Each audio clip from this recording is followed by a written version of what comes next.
agenda, plans in our hands, exploring the progress where every voice stands. From the ground impact to the oil and gas scene, together we'll build a future strong and keen. We'll dive into the data, the numbers don't lie, examining the challenges, reaching for the sky. Education, infrastructure, let's pave the way. With fiscal responsibility, we'll seize the day. Behind the agenda, plans in our hands, exploring the progress where every voice stands. From the ground impact to the oil and gas scene, together we'll build a future strong and keen. Whoa, tune in every Wednesday, feel the vibe, for the stories and insights that we all prescribe. Plans, policies and programs we'll uncover. With every discussion, let's support one another. Behind the agenda, plans in our hands, exploring the progress where every voice stands. From the ground impact to the oil and gas scene, together we'll build a future strong and keen.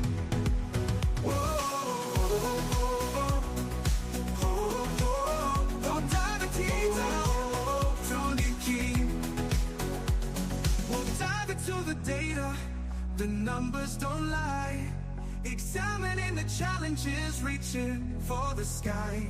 Education, infrastructure, let's pave the way.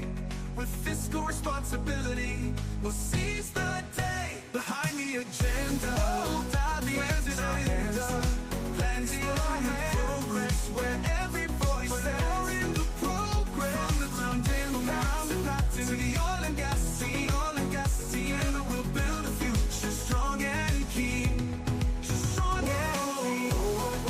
Tune in every Wednesday, feel the vitality, stories and insights that we all prescribe. Plans, policies and progress, vitality and discussion, let's support one another.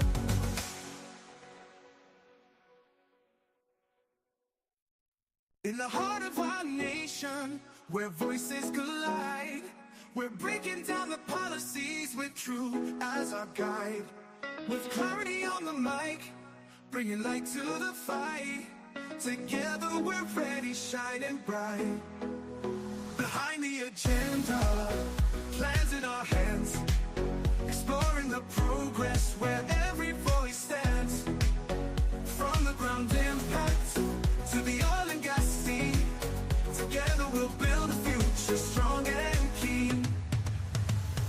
We'll dive into the data, the numbers don't lie, examining the challenges, reaching for the sky.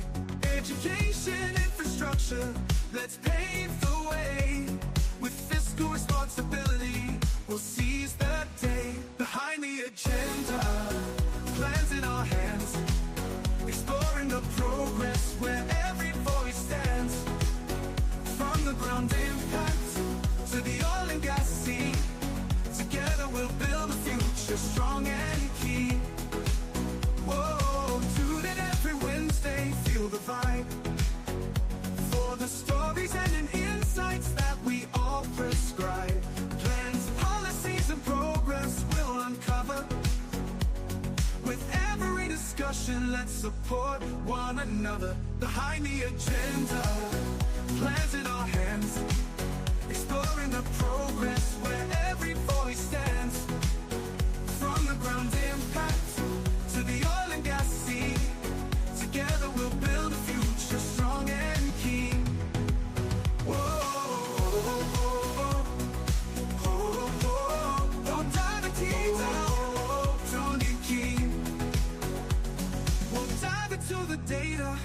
The numbers don't lie, examining the challenges, reaching for the sky.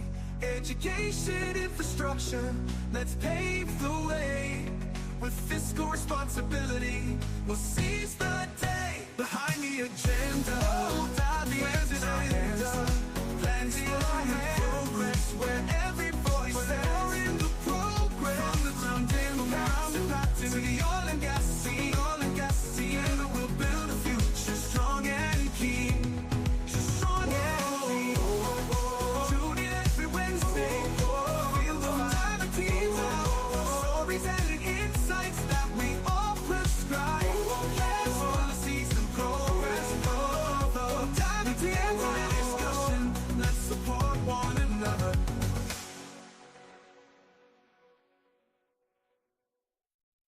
In the heart of our nation, where voices collide, we're breaking down the policies with truth as our guide. With clarity on the mic, bringing light to the fight. Together we're ready, shining bright. Behind the agenda, plans in our hands, exploring the progress where every voice stands. From the ground impact to the oil and gas scene, together we'll build a future strong and keen. We'll dive into the data, the numbers don't lie, examining the challenges, reaching for the sky. Education, infrastructure, let's pave the way. With fiscal responsibility, we'll seize the day. Behind the agenda.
Oh boy, sorry. Sorry, guys.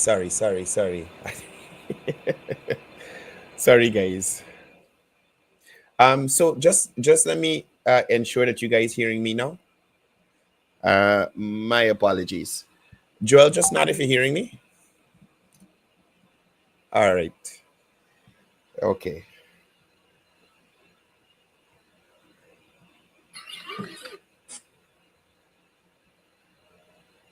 All right. Okay, good. Sound coming through now. Sorry about that. Sorry about that. Sorry about that. Anyway, I was saying good evening to you, Guyana, and welcome to the first episode of Behind the Agenda for the year 2025. Now, as we embark on this journey through the year, it is impossible to ignore the significance of what lies ahead. Now, 2025 is not just another year, it's an election year. And with it comes heightened political activity, economic decisions, and the inevitable tug of war for the future direction of our beloved nation. Expect the debates to get fiercer, the rhetoric to grow louder, and the political maneuvering to intensify as the stakes couldn't be higher. This year, we will dissect the major issues confronting Guyana: politics, the economy, oil and gas, and the future of our natural resources. Tonight, we set the stage for our conversations that will define the months to come. First up this evening, the renegotiation debate, separating fact from fiction.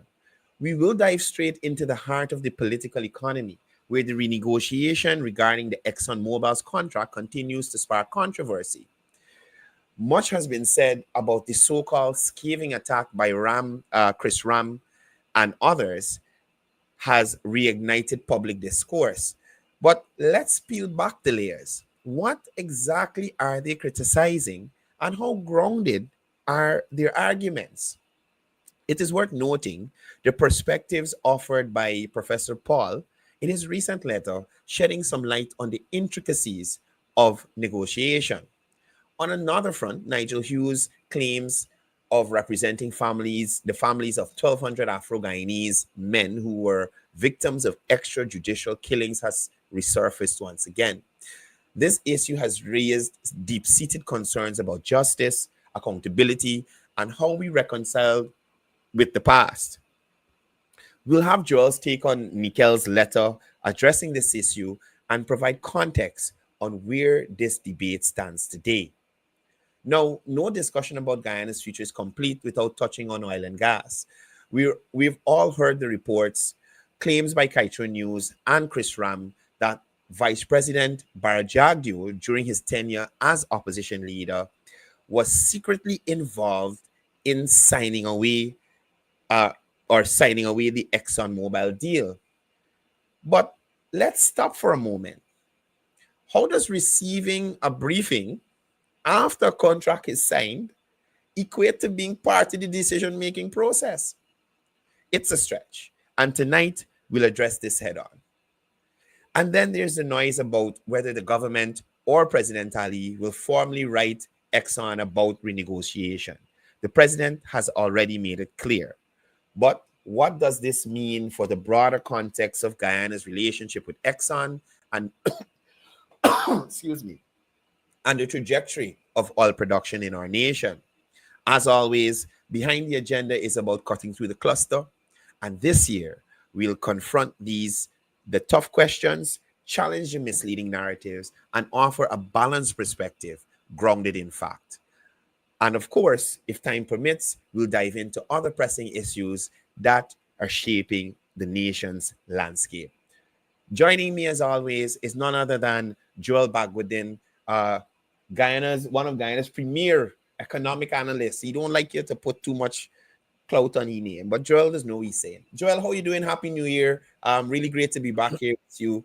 The viewers have been messaging me about when the show will get restarted. We're back up and running for 2025. Thank you, Cardell. Good evening to you and the viewers. Happy New Year to you and the viewers and all Guyanese. Mm, Uh, Let me take this opportunity to wish everyone, all and sundry, including our opponents in the opposition, a productive and prosperous uh, 2025. yeah, Even yeah. accept that I'm not wishing for them to win the election. All right, Joel, let's jump right in. No, the renegotiation debate, we've been hearing a lot about that. And a lot of persons have been talking about Chris Ram and his take on this issue. Now, I would like to hear your assessment and also give us some context in relation to the letter by Professor Paul, where he, you know, highlighted that it's not as simple as some persons try to make things seem, this negotiation process. So give us your take on the so-called scathing attack, and then you can also use Professor Paul's letter, to give us some contrast.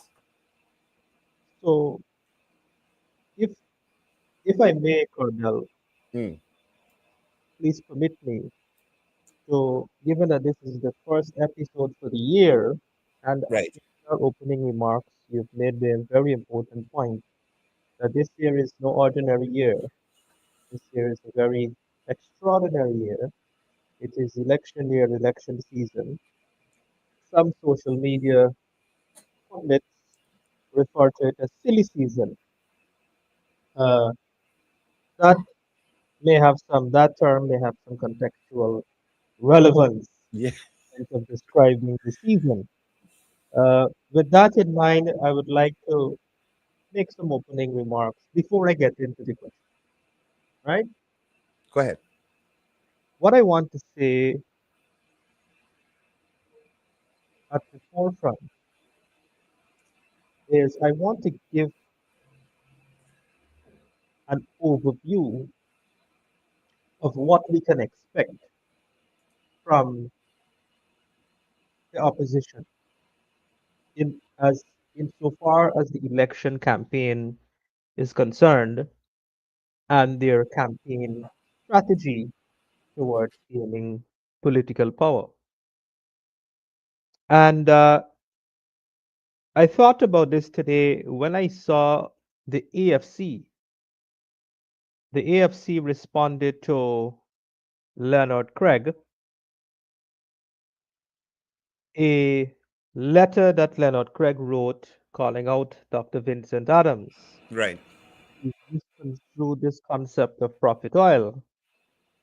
And the response, the AFC statement, which was published yesterday, and I saw it today,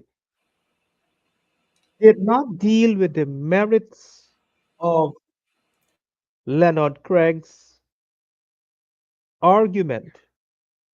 What it dealt with was the qualification of Leonard Craig.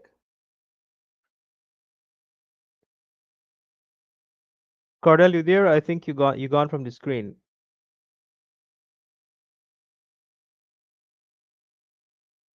Go ahead, Joel. I just sorted something on the thing here. I'm right here. Yeah, you seem to be having some trouble, Cardell. Go ahead, Joel. Go ahead. I'll Okay. right. Go ahead. Okay, yeah. So the AFC,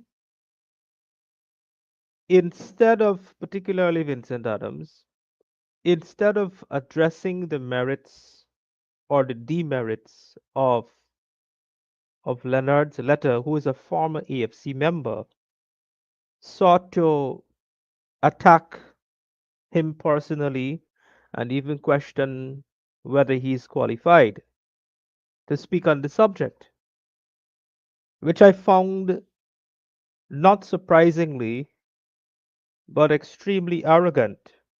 And this, I dare say, is the background. This is the mentality of these guys, this small group of elitists, Right. led by Nigel Hughes, the Terence Campbell et al. They are of this view of themselves that they're intellectually superior and their qualifications are supreme to anyone else, and no one else is as qualified or has the intellectual sophistication or technical authority on on these matters. Right. And so I want to examine that within the context of what to expect politically. So they have that press release exposed who they are, that they're a very arrogant bunch. They're a very shallow bunch as well. I don't know that one has to be qualified academically to pronounce or to engage in any public discourse on matters of national interest. Right. For me, the qualification is you are a Guyanese, and I will go further to say you're a tax-paying Guyanese. Mm. That alone is suffice insofar as qualification is concerned to engage in any public dialogue or debate. You don't have to go to a fancy university and get a fancy degree. Right. So, so we've seen a display of their arrogance. I dare say as well, the entire press release focused on Vincent Adams' qualification and his experience in the United States. It's the Department of Energy of the US.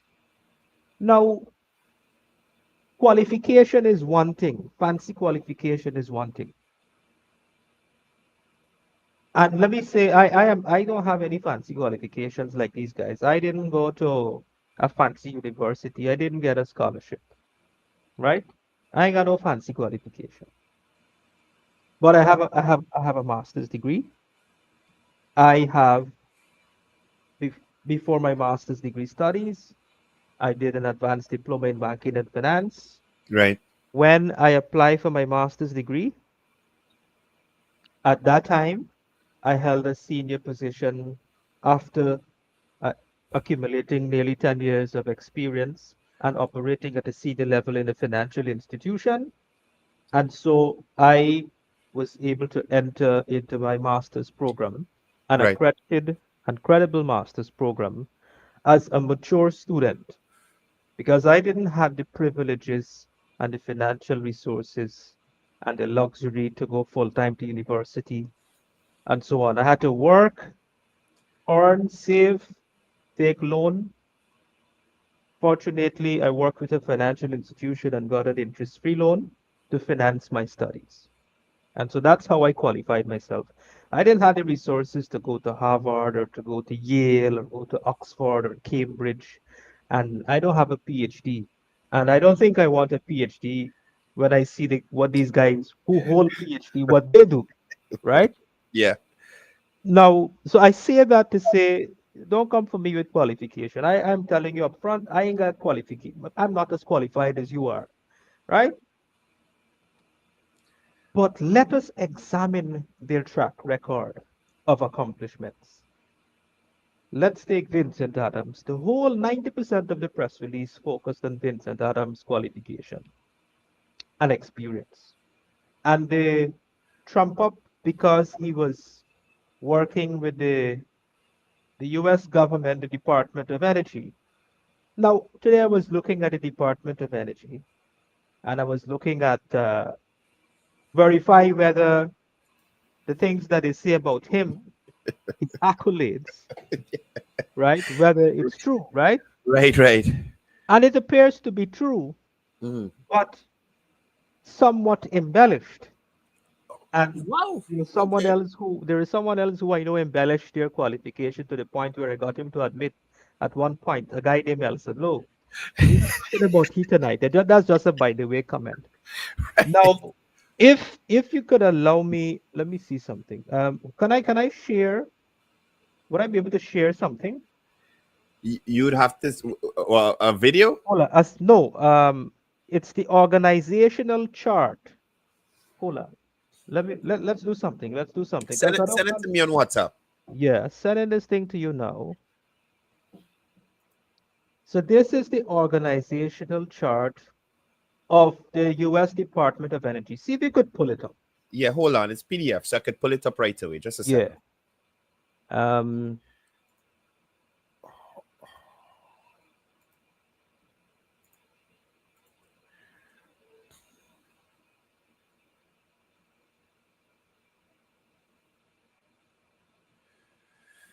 Uh,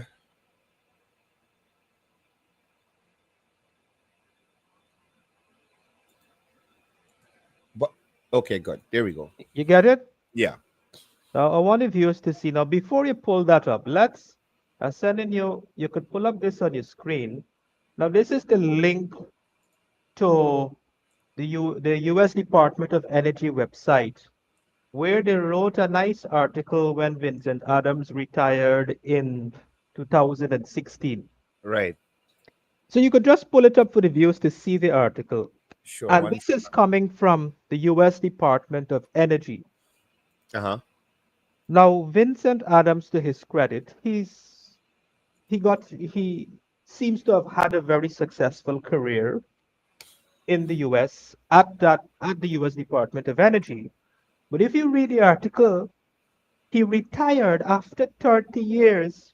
He retired as the deputy manager, sorry, not the deputy manager. He retired as a deputy manager of EMs, you see there, Yeah. right? And this is a deputy manager after a 30 years career. Deputy manager. Now remember, Uh the huh. point I'm trying to make here, the EFC and including Vincent Adams embellish his career that he held some real high level position at this organization, right? I'm not taking away his accomplishments in that portfolio. Right. I'm not taking that away. He's earned it and he deserves the credit.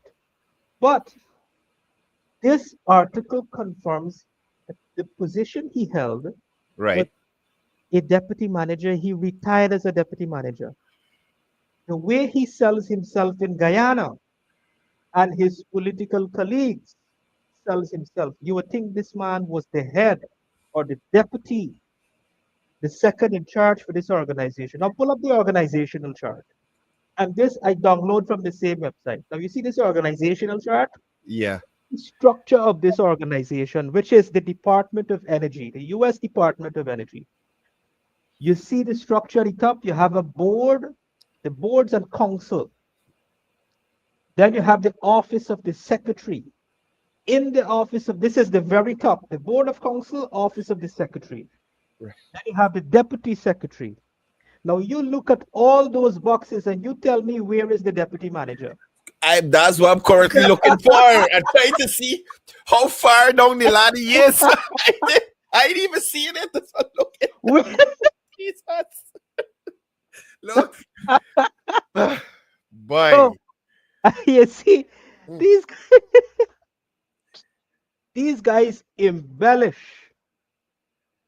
not taking away whatever he did there in 30 years for the US. I'm not taking it away. Okay? But where show me the deputy manager is nowhere on this organizational chart. And those who study organizational structures and management, when you study this organizational chart, you know where it is. It is hidden in one of these boxes below. It is not stated, which means it is not such of an important Right. portfolio to be stated that he got a box by itself, deputy manager.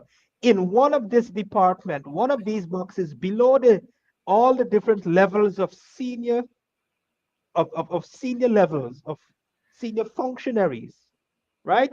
He is buried in one of those boxes, right? There Mm. is only one deputy, one box with a deputy, and it's not his portfolio. It says Deputy Under Secretary for Counterterrorism and Counterproliferation. That was not his portfolio, so not that deputy. Not talking about that So they deputy. give more prominence and more importance to that deputy, which means the grade of deputy that he held was lower than that. And look at where this deputy was. So which means he is in a box below that, buried in there. I still looking for the deputy you just talk It's about. just That even bury in here. Jeez. right. So no, so that's his US career, embellished career in terms of the embellishment of the portfolio and titles he held. So we've established this as a matter of fact. This is not speculation and conjectures here. Right, This is right, the US Department of Energy. This is their website. Anybody could go now and check this. Now, that aside, let's turn to his. I was trying to get some more information today from the EPA. I see the EPA is busy doing their quarterly planning, the fourth quarter work plan for the year. So I couldn't really get to speak to anyone. But maybe as a journalist, Cardell, you should take this up. But here's what I have found on using basic internet search and what is out there in the public domain. right, The EPA, the EPA publishes an annual report on its activities in accordance with the EPA Act and its mandate, etc. right, If you go on the EPA website now, you would see that the last annual report was for the year 2015. The last annual report was for the year 2015. Now, the APNU AFC took over in 2015. Vincent Adams was appointed. Auntie Shirley, pull in the door now. Vincent Adams was appointed in 2017, and the public records would confirm that there was no financial audit of the EPA for the years 2016, 2017, the year he took over, 2018, 2019, and 2020. And this was flagged in the Auditor General's report. 5 years, including when Vincent Adams took over and now held responsibility for that agency. The financial audit of the financial records and the accounts of the EPA were not done mm, in breach of the Fiscal Management and Accountability Act.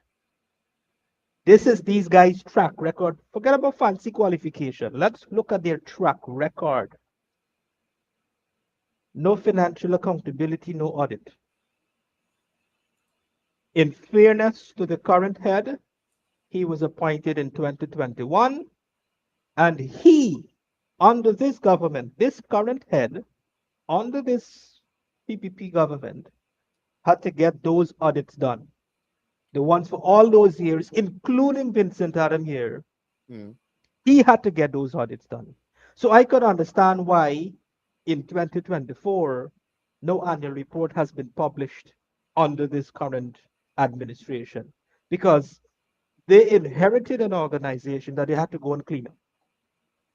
How come the organization was, in terms of accountability, in terms of getting their books audited, in terms of publishing their annual reports, was done since 2000 for all the years, check it, 2006, all the way to 2015. All the way to 2015. Soon as Abnu come in chaos, and as has been the case in 1992, history repeats itself. The PPP come back, you got to clean up house now again, Right. right? You got to clean up. So the point I want to make here, only in my opening statement so far, these guys have exposed their arrogance. They embellish their qualifications. They oversell themselves, right? But when it comes to their track record, their proven track record, and their competence, very inferior, very inferior, mediocre, no regard for accountability and transparency. That being said, what now could we expect in 2025 election campaign, and what is their strategy? I'll leave the rest of the answer towards our discussion, but I'll just say this for now. Once in one line, we can expect chaos, we can expect an intensification of all the falsehoods and lies, and we can expect there a manifestation of their desire to create havoc in our society. Yeah. So that's my opening remark. So, because of time, I want to move you along, Joel, to the claims by Nigel Hughes about these 1,200 Afro Guyanese men and the extrajudicial killings. His claims that he represented these families in the court system. Now, there was a letter by Nikhil. Share your thoughts on one, this claim resurfacing again, and give us some highlights from that letter to give us a better understanding of the situation. So I could remember the Agricola incident. I too was, I'm probably around the same age group. I saw Nikhil was trolled, if that's the term he used on social media. Yeah. He takes saying, "Oh, he's too young. How he know about this?" Well, listen, since I'm in primary school, I read a newspaper. I've been following social studies, current affairs since in primary school.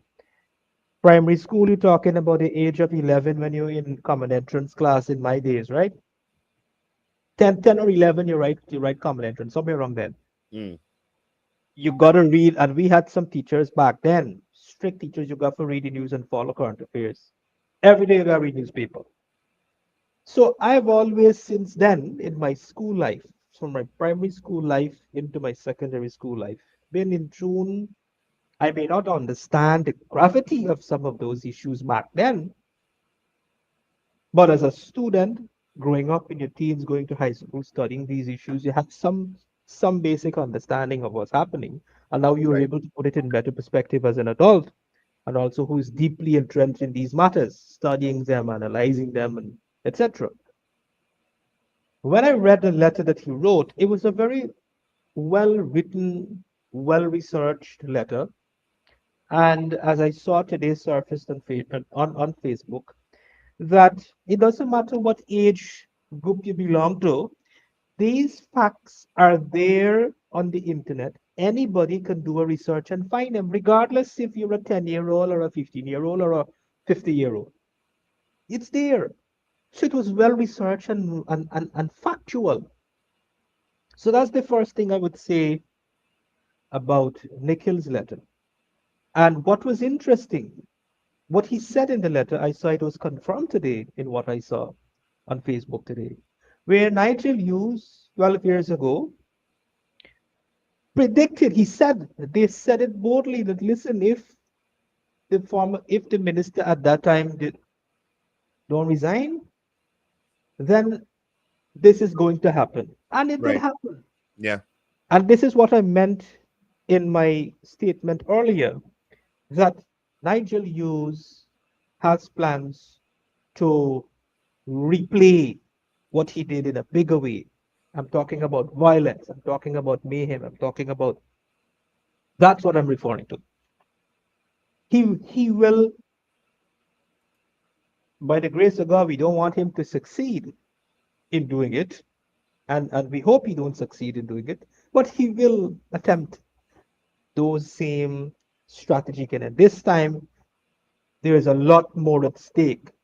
So he's not gonna he's not he's not interested in peace and stability and sharing the corn, as he would say. He's not Right. interested in that. He's not interested in that. So that's on the letter that the young man wrote.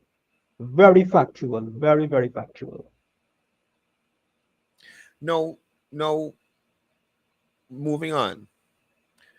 Christopher Ram and Kaito News would have reported that the current vice president, whilst he was in the role of opposition leader, was secretly involved.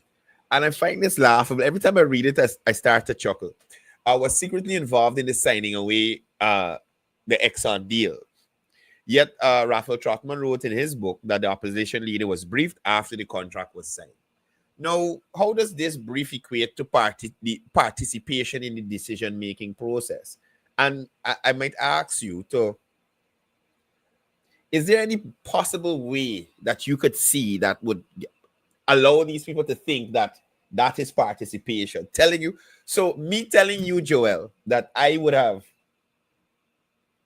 painted my car blue. How could I go and tell persons that you would have participated in selecting the color of my car? But break it down some more for us, Joel.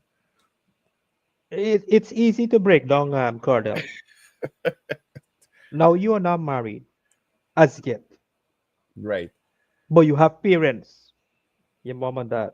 right. They're alive, right? So for those who are not married, think of relatable to your parents, and more so those who are married like me, wife and husband. Now listen to this. You think I could make a decision without consulting my wife and then just brief her I made this decision? You think I could do that? Think any husband could do that? You think any husband could do that? As a child, whether you're an adult or whether you're still in your childhood, if you're a grown person and you're living with your parents, you think you could make a decision in your parents' house or in your parents' home? You just make a decision. And you telling your mom, this is what I'm doing without asking permission. You think Yeah. it's Unheard of. so this is what brief means. Now let's put it in a professional context now. In the professional context, English language is very simply known. I always say this that our laws, and our constitution are written in very simple, plain English, not very sophisticated English, right? Hmm. Now, Trotman wrote in his book that the contract was signed. Don't sign it. You don't sign it, deal don't seal. And the opposition leader was briefed after the fact. He wasn't briefed before it was signed. Now, if he was briefed before it was signed, then whether he issues an objection or not, let's say he was briefed before it was signed and he objected at that stage. Now, that objection would have mean something. Mm. It would have mean something because the contract is not signed. Okay? He could have, as a politician and the opposition, he could have done something, whether through the National Assembly, moving a motion, Probably or moving to the court or or something. mobilizing a protest or something of the sort, Right. right? but the contract was already signed. So if you're briefing someone, you already made a decision, you don't sign the deal, there is no point in even objecting. And especially if it is done privately, there's no point in objecting. What are you objecting to? It doesn't matter. It doesn't matter at all. Right. He did the correct thing as a politician. He couldn't do practically he couldn't do any technically couldn't do anything. So he would only make himself look stupid to object to something that's already signed and gone. Exactly. Did the correct thing as the opposition leader to now in the public domain did what he did at that time in the National Assembly and all the criticisms that followed. Right? Now before I forget, let's come back to the Nigel user. It's an important point I wanted to make when you asked the question. He said at the press conference, which the young man referred to, that he was asked about this 1200 number. And he said since he's practicing law in 1992, that he's represented families and those numbers are accurate according to him. Right. Now, if you represent 1200 families in 32 years, how come you never in none of the case? Nope. Zero victory. So that means you're telling the world that you are a failed lawyer. You have a failed career as an attorney, See, Joel, I asked that right? question, at the press conference, brother. It I means asked him that. you have a failed career, zero victory. How come if you're saying with this firm conviction that you've represented them in the court system, then where is the judgment that says where the court ruled that yes, these individuals were executed vis-a-vis extrajudicial killings. Now, you know what extrajudicial killing means? It means you were killed by the state.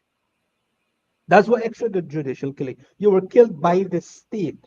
And therefore, if a court found evidence, or if evidence was, if based on the evidence presented in a court, and a court ruled that these individuals were killed by the state, then the state has to be held accountable, Right. and the court will have to hand down some judgment whereby the state is held, where the state is liable and would have been ordered to compensate these families Compensate. in whatever Right. way. Right.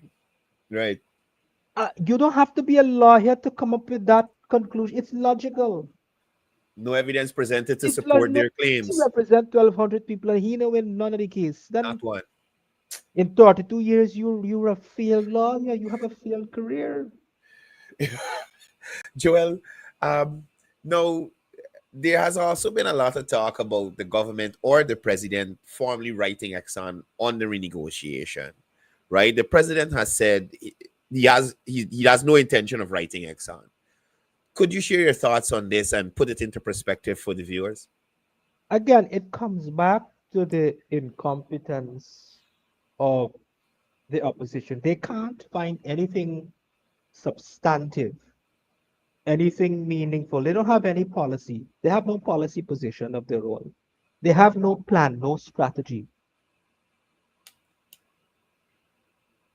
no plan of their own that they could talk about, no successful track record that they could talk about. They have no policy that they could talk about that they could defend, put forward and defend successfully. Right, right, They're all wishy washy, mediocre. So they're holding on to very irrelevant, very inconsequential, very petty things. The most petty things they're taking and trying to convert them into serious issues. But if you really think of these issues commonsensically, just reason it, mm, regardless of which side of the aisle you are or who you support, just make sense of it.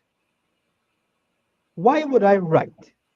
If you're the CEO for a company or if you're the president for a country, why would you write to formally request something that a position has already been taken? A position has already been taken. Right. It doesn't make any. It's of no consequence. It's of no consequence whatsoever. And so the president was right. I have no intention of make. In other words, what he was saying. Let me translate what he was saying. What the president was really saying. I am not going to make myself an idiot or make myself a fool. Mm. Exxon is the operator. Exxon is involved with they have. It's a group of companies called the co-venture partners, SNC, NOC, and Exxon. Exxon is the operator. Together, they are the contractor. The contractor, which is Exxon representing the co-venture as well as the operator, has a working relationship with the government of Ghana. They report to the government every day. They send reports and they engage and they're involved in negotiations, local content. They had to negotiate gas energy. They had to negotiate many other issues, audit. They had to engage and have discussions. There is a working relationship. Right. And so those matters have already been dealt with within those forums. So why do I have to write when you have an active working relationship? And more so, the position has been stated publicly by both parties. The government position is that we do not want to disrupt the momentum. We do not want to go to arbitration. We do not want to slow down the pace of development because it would have adverse implications for the economy and our people.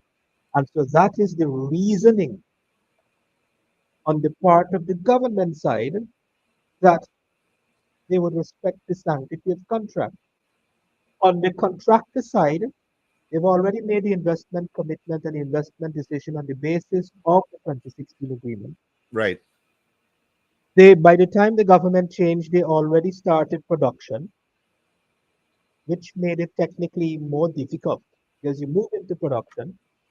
The production license for the Stabrook block has a life of 20 years, is for 20 years, which can be extended for another 10 years, giving it 30 years. Right? So let's say the production life is 30 years of the life. My challenge to the Lal Bachchan Ram et al. In all their arguments, show me a single case study, case example in any country around the world whereby a government was able to successfully renegotiate unilaterally or impose renegotiation 4 years into a 30-year contract. There is none. As I've said before in this program, that all the case examples of renegotiation around the world that you would find around the world were done under two circumstances.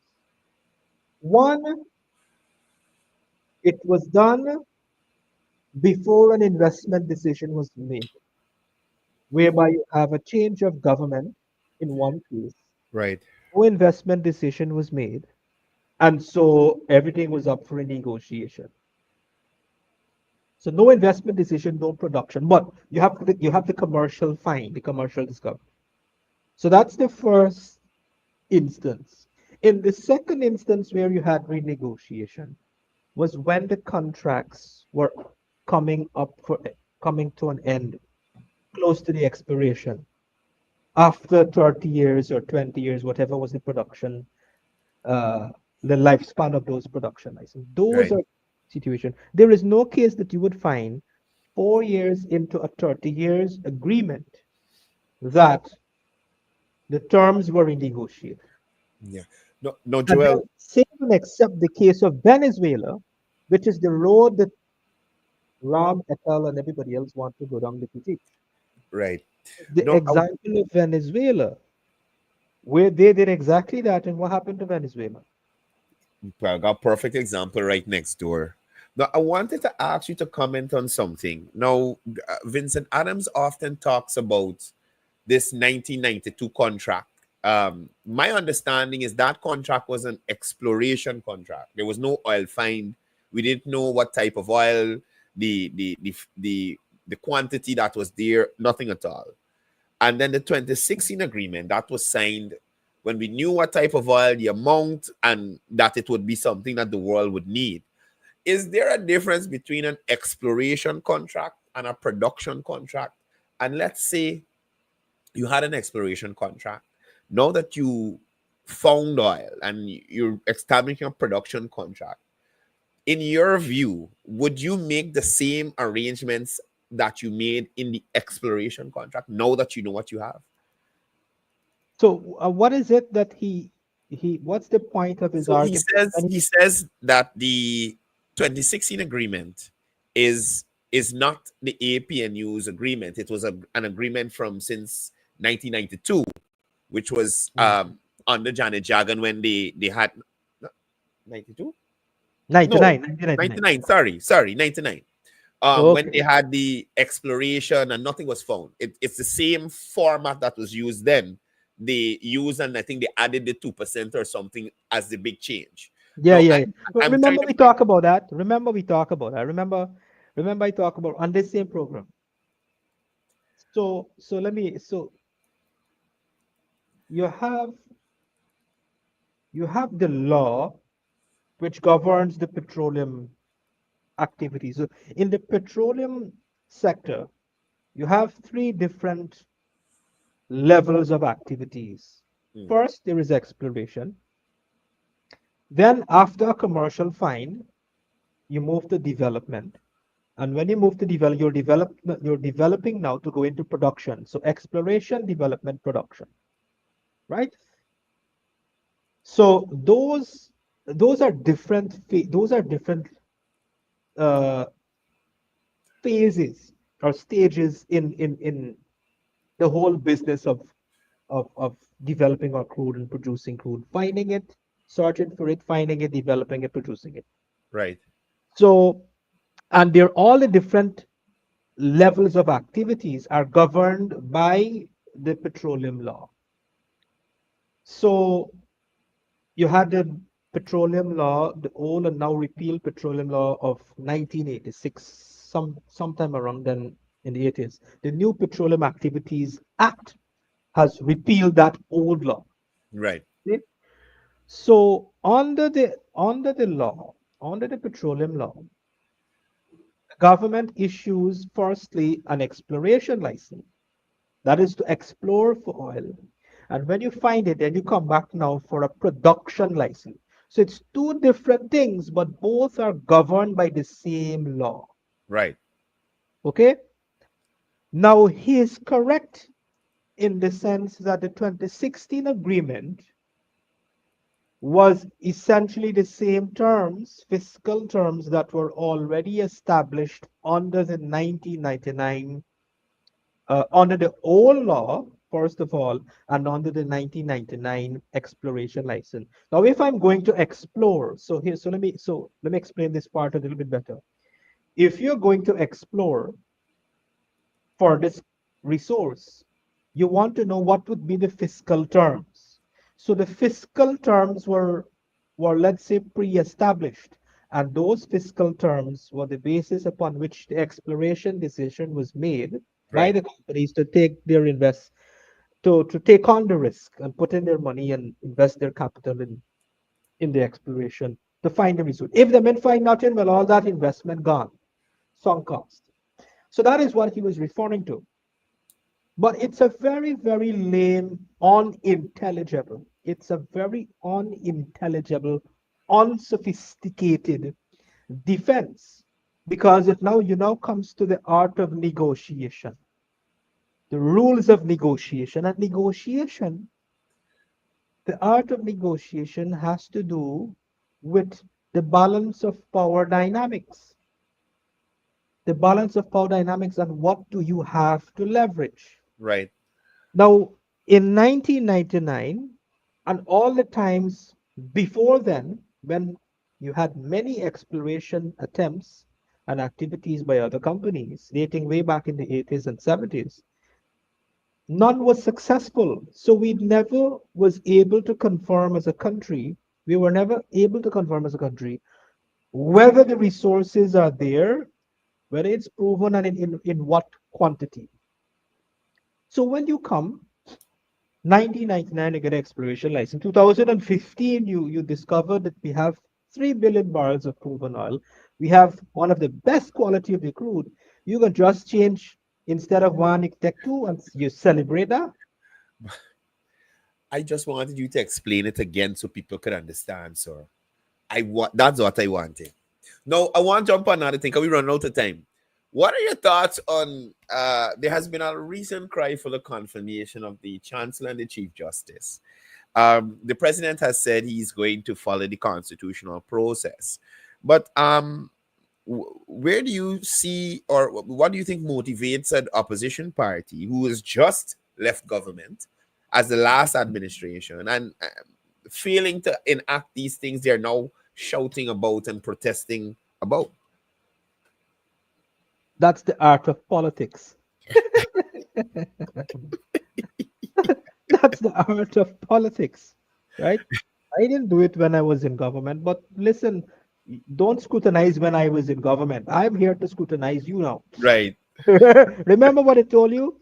Remember what Kathy used told you? Yeah, Listen, yeah. don't ask me question about 4 years ago. Don't ask me what happened 4 years ago. Ask me what. Ask me. if Bye. so, if you don't want to go back, how the people voting for you? You gotta look at track record, Right, right, right, right? right, And that's an important thing to make your assessment based on your track record.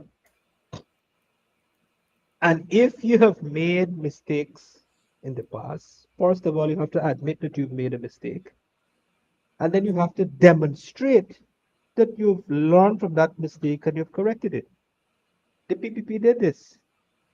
The General Secretary of the PPP did that in opposition. They admitted, said, listen, and he said this publicly on many platforms. He said that it was a good thing that we lost government in 2015. It was a good thing for the party because it gave them time to regroup and to introspect and everything else and learn from the mistakes of that era and correct it in this term. right, right, right. Now, back, but I wanted to, I had another question I wanted to ask you here. Now, given that oh, so recently at the last press conference of the AFC, after the Exim Bank would have came out and said, yes, the loan is approved, everything is moving forward. Um, we still saw some kind of hesitation from the AFC in relation to the financials of the project. Have you had a chance? Because we know we hear the vice president talking about the project paying for itself, but have you had a chance as somebody who would understand the numbers to look at it and probably assess the feasibility and probably disseminate it in a more layman way here for us this evening? Quickly, you got 5 minutes. So this is something that I've done a long time ago. I've done this since 2021. We are now in 2024. Right, So I actually did it before the government came out and said, or the vice president came out and go through the breakdown. right, And when it was published, Glenla had a big problem with it. In 2021, Chronicle made a big front page headline with it, with the findings of the analysis. If you Google it, you'll find it. right. Glenlal dedicated a whole program on me, right? Attacking me personally, right? Anyways, so the short answer to the question, yes, I've done this analysis a long time ago, since 2021. And as the vice president has repeatedly and painfully done so for the past 3.5 years or so, that the economics of the project is very simple. It's very simple. If we are importing one third, if one third A third of our fuel import bill is to generate fuel, and which would amount to maybe at today's price, you're talking about close to 200 million US, Right. right? So if you're spending 200 million US every year to just fuel imports to generate for power generation, we no longer have to import $200 million in fuel just to generate power. It's now replaced with natural gas, which we are producing, which we have piped to shore to generate electricity. Then instantly that is a savings of 200 million US dollars. That's Right. 40 billion instantly. That one element alone, you're talking about $40 billion in annual savings for the country. Right. Talk about what that does to the balance of payment account. Right now, if you hear private sector from time to time saying, oh, there's a shortage of foreign currency. Now, there's no shortage of foreign currency. The foreign assets in the banking sector, most of it are locked away in overseas investments. You have the foreign currency that the government earned from the natural resource fund is in the fund locked away there. Some of it comes into to the budget, and Right. then the Bank of Ghana has its reserve. So you have availability of net foreign assets. There is no shortage of it, but not all of it is immediately accessible. Okay. Now that savings of $200 million will immediately help to bring some relief to the market. Right. Will immediately, because you no longer have to go and find $200 million every year. That 200 million now is available to when the market is in this equilibrium, could now smooth out the market Right. in a shorter period rather than this long waiting period based on demand and supply. That's only one thing. Then what about the spin-off? We're talking about the sale of the fuel, the sale of the product, the cooking gas and so on. Forget about the sale of it. Now you have savings by the household. Now GPL revenue would be the household expenses and utility bill. Now GPL revenue is about $30 billion a year. Maybe by now, that's 2 years ago financials I looked at. Now it's Right. probably close to 40 billion. So if you half electricity bill, if each household half their electricity bill, and if GPL revenue is $40 billion, half of that is $20 billion. That's another $20 billion now in household savings. That's $20 billion more that 300,000 households would have as disposable income to spend on other things, Right. to do other things. So, in two things alone, savings in fuel import, savings in household utility bills, would amount to does $60 billion, $60 billion annually. That's only two things. Right. What about the manufacturing companies, the manufacturing sector? Electricity cost right now is the highest cost factor in the production cost.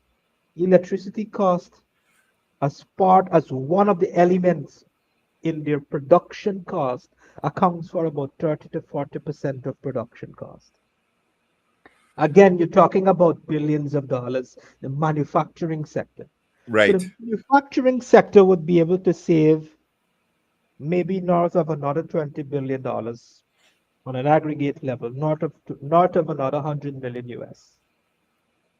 That's $80 billion. $80 billion at minimum. It would be more than that. These are conservative estimates I'm giving you. Right. Right. Right. Conservative but realistic. Right. Okay. Now, what does that do for the manufacturing sector? It makes them more competitive.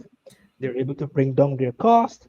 The final product, their commodity, their products could be sold at more competitive prices, which is good for the consumer, and it enhances their international competitiveness on international export markets. Now, that's only three. I see I run out of time, so I'll stop there. There's more, but I'll stop there. But hopefully we can continue next week. Joel, thanks again for being here this evening. For the first program, I really appreciate the information disseminated to the public. Guys, we'll be back here on the 22nd of January for episode 7 as we continue to break down their plans, policy, and progress on Behind the Agenda. Joel, you got any closing statements you want to make before we go? Oh, thank you very much. No closing statement in particular. Just want to say thank you for listening and look forward to more regular programming, which Cordell and I will work out. Yes, yes, definitely. Yeah. Guys, please remember to share the live. If you're looking at us on YouTube, subscribe to the channel, press the notification button so that when Behind the Agenda is on, you'll be able to catch it and get all the information. Thank you for being here with us. Joel, thank you for being with us as usual. And we'll see you on the 22nd, right here, same time, same place on Behind the Agenda. I'm the agenda.